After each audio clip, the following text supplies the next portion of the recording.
Song of the Emerald Spine.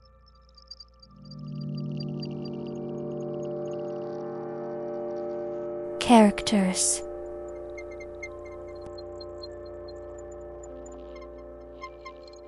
One. Sylvan, the great oak, once the pride of the valley, now its trunk is shattered and its crown thins. 2. Wind Wanderer, a disembodied voice that knows the stories of all the forests of the world. He acts as a wise observer. 3.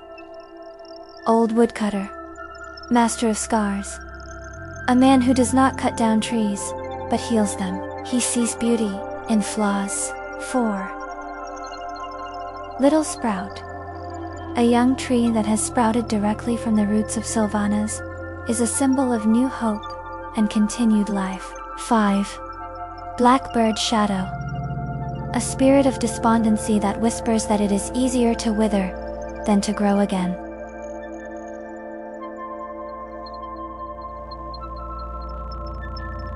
Part 1. The Golden Age and the Coming of Wrath.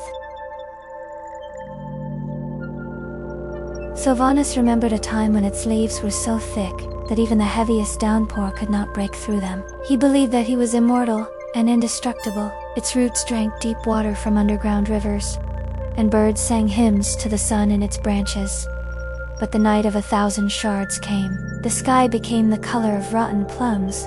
The wind, which had previously gently rustled the leaves, turned into a mad beast. Storm description.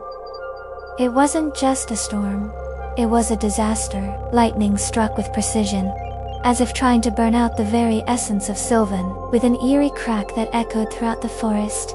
Its largest, most beautiful branch was uprooted. When morning finally came, Sylvanas did not recognize himself. He was a black, burned skeleton against the background of an indifferent dawn.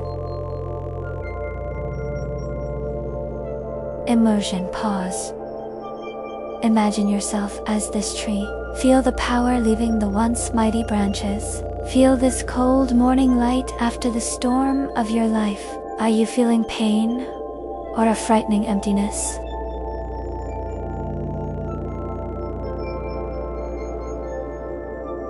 Part 2. The Frozen World and the Whisper of the Shadow. Months passed. Sylvanas sank into a daze. He stopped drinking water. He locked his juices deep in the roots, fearing that if they rose to the light, the lightning would strike again on its burnt top. The village of the blackbird. "Why do you need this?" she croaked. "Look at you! You're ugly. You're broken. Your neighbors, slender birches and proud pines, look at you with pity. Just stop holding on to the ground. Wither.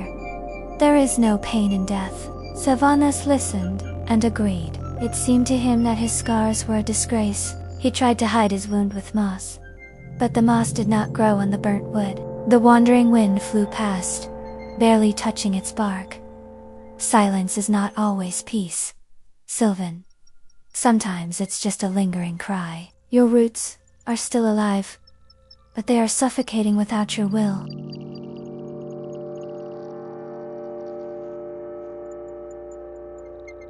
Part 3. The Arrival of the Scarmaster.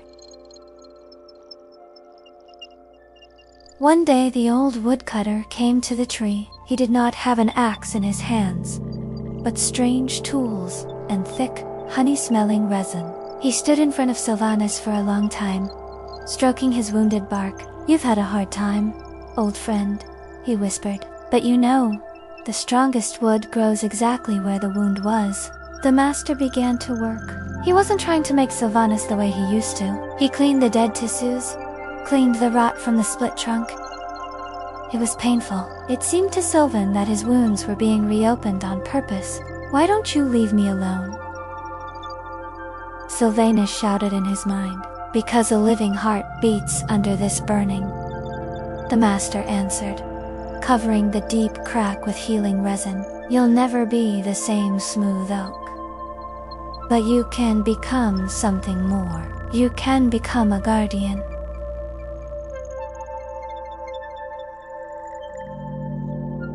Pause for reflection. Who in your life was this master of scars? Or maybe it's time for you to take up the tools yourself and start carefully cleansing your wounds from the rot of past offenses.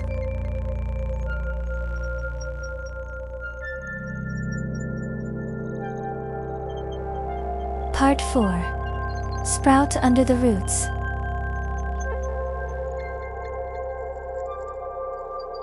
When spring came back to the valley, Sylvanus felt a strange warmth at the very base of his trunk.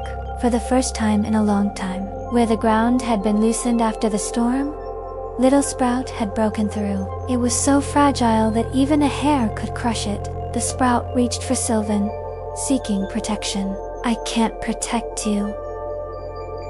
Oak wanted to shout, "I can barely hold on myself," but the sprout clung to its rough bark with its tender leaves. And then Sylvan realized that his huge, mangled trunk was the perfect shield against the cold north wind for this little one. Its scars, its twisted shape, created a unique niche where moisture and heat were trapped. What Sylvan thought was his ugliness became a refuge for a new life.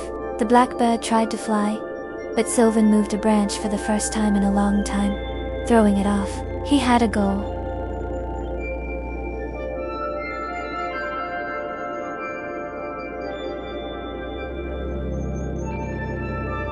Part 5. The new song. Years passed. Sylvanus still bore the marks of that storm. Its trunk was bizarrely curved, and in a deep crevice where there had once been a lightning strike, the forest bees now lived. His wood in the places of fractures became hard as stone. It was said that even the sharpest axe bounces off these knots of power. The wandering wind came to him again in the twilight. "Aren't you afraid of the storm anymore?" he asked. "I respect the storm," Sylvan said, rustling the fresh leaves. "She took away my beauty, but gave me character. She took away my lightness, but gave me depth. Now I know that I am not my branches. I am something that continues to grow no matter what." Little Sprout grew into a sturdy tree, and together they made a special music as the wind blew through their foliage. It wasn't a song about perfection. It was a symphony of survivors.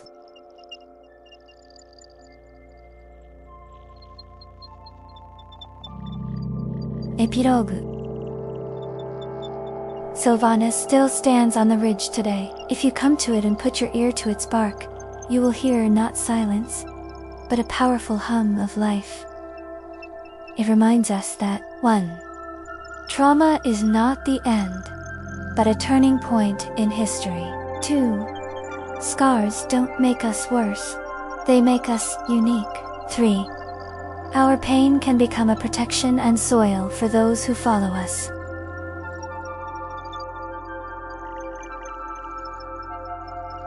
Practical work with metaphor. To keep this story running inside of you, do one of the following. 1. My tree drawing. Draw a tree that survived the storm. Don't forget to draw the scars, but also draw the scars. Birds, nests, new shoots, squirrel hollows. 2. Letter to Storm.